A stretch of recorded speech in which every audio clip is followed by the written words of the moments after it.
Charli Xcx has dropped Wink Wink, which is now the third single off the now revealed music fashion film album. It's a very provocative, flirty single with a killer chorus that's so short. I contemplated skipping making a video about it, but then some of you guys asked for my thoughts on it, and digesting it and thinking about rock music and spring summer 2026, there's stuff to discuss about it. Those two singles I did enjoy despite them suffering from their length, and this one does have me a little bit nervous about the upcoming album, but I see the merits of the song and its music video, which continues a really hot streak for Charlotte, so let's discuss. Wink Wink is yet another Charli, Alex, and Finn creation. It spans at just 2 minutes and 3 seconds, it is longer than rock music, and it balances the line between alt-rock and electropop. I've seen many compare it to The Teenager's Homecoming down to that spoken word verse structure and the sound. Even the music video has some cues tied to it, and I do think that is the inspiration. But the true star of the song has to be that sugary chorus that 100% gives classic rom-com soundtrack energy. I was thinking Bridget Jones, I was thinking like 90s movies. I had a theory actually, now debunked, that this was going to be the film-themed single, but per Charli's own words, it's kind of the in-between, and the next one is going to be the film one. I do find the song relatively diaristic. I think the first verse has her talking about, strawberries in the summer, and it's very sweet. But then we get to that line about fucking your dad, and, it's that sugar and spice thing that I think she's had throughout her entire career. And it's very meta because she peels back and she talks about how it's shock value 4 effect. Before she goes into this metaphor about people changing, I think the lines about the trampolines with no underwears to just trousers, it's like a coming of age, adulthood, kind of maturity vibe that she's playing with. Charli herself is like in her 30s, but I do think that her career is hitting that coming of age stride where post-Brat blow up, it's now determining like the adulthood section. The pre-chorus is repetitive, but it reminds us that we don't get her. It's putting distance. Visually, there's this really cool intentional contrast of like the sexualized imagery with spinning around on that merry-go-round and that really quirky trampoline shot. Then the chorus hits us with the truth that she is trying to shed this bad girl image that she's had for so long. But there's also winks at the camera, which speaks to this album's whole contrarian and contradictory nature. I think the song underscores how ironic and sort of inside baseball this whole project is going to be. Take, for example, the erotica that she's reading on her Kindle is music copyright law. That combined with how open she's always been about balancing commerce and art and her label issues, this album really is her blank check. It is an artist album in the sense that I think as an audience, we can't really get all of it, and she's very aware that we won't. And it's very ironic because we're starting to see stans across all fandoms obsessed with sales and streams like they're the boardroom members making money off these artists. All of this meta messaging is actually buried in a series of provocative imagery to kind of distract us from that. Verse 2 kind of subverts our expectations.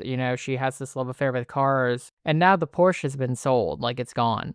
Which again ties back to this idea of moving forward and the line, people can change. We get this anecdote about her friend and fellow producer Rostam, who says that she dresses like a slut, so now she's shopping at APC. I had to Google it. APC is this minimalist brand that's very safe and cookie cutter. Then we get some lines about how she's shocked we don't think she's an angel girl before we get that delightful pre-chorus and chorus again. I really love the visuals because it's her doing these domestic chores but in a very silly, coquettish way that plays into this cool juxtaposition.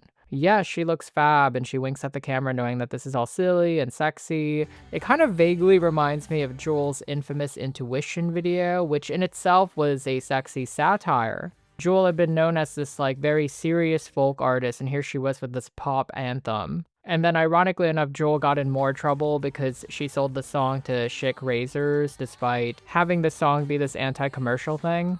And in some ways, Charli's recent work is a nod to that sort of irony-pilled intersection of balancing art, intent, and appeasing the corporate overlords and making money and a living. That being said, I do think there are valid criticisms to be made regarding the songs being way too short. I've heard complaints and I've mostly tuned them out, but this track really left me wanting for much more. But also, it's very clear now that the intent of this album is to put out something that's very raw, alienating to some degree, that needs to be digested.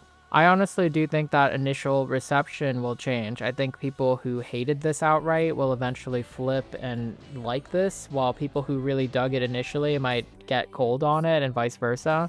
And it kind of speaks to the kind of conversational commentary for sure, and how this is just not really an attempt to capitalize on Brad. And Brad itself, again, was conversational, but there was definitely like this unintended commercial sort of quality to it that this album clearly does not have. And the part that really does stick with me with the single, why I even made this video to begin with, is the people can change part. It is such a weirdly deep line in the midst of all of this noise and chaos, this downcast sort of confession and pondering that she's had for quite some time. Charli has always been introspective throughout her career. I hate when people try to mischaracterize her as pots and pans and fast cars and beep boop noises. Behind all that, there's always been this introspective quality to her. I think we see that a lot on How I'm Feeling Now, which are obviously, pandemic album, so of course it's going to be introspective. But on Enemy, there's a voice note where she's kind of rambling just a little bit off topic,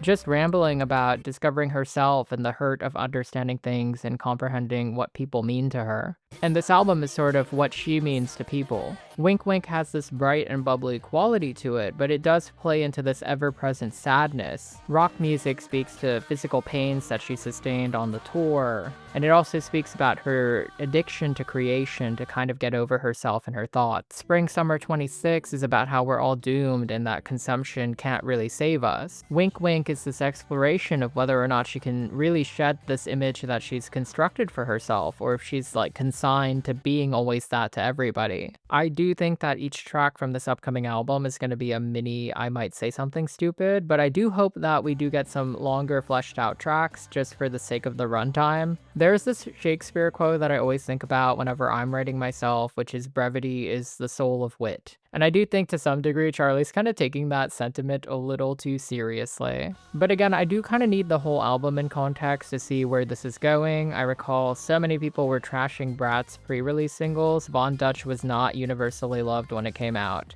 People thought that the album was going to be a disaster, but then the album came out and the entirety of it was embraced. I'm looking forward to the proper film single and how it kind of brings everything together alongside the work itself, but I definitely do think so far the videos have been doing so much heavy lifting. And I do think the visual component is core to the DNA of this project. Aiden Zamiri has done a really great job on here, and so has Charli.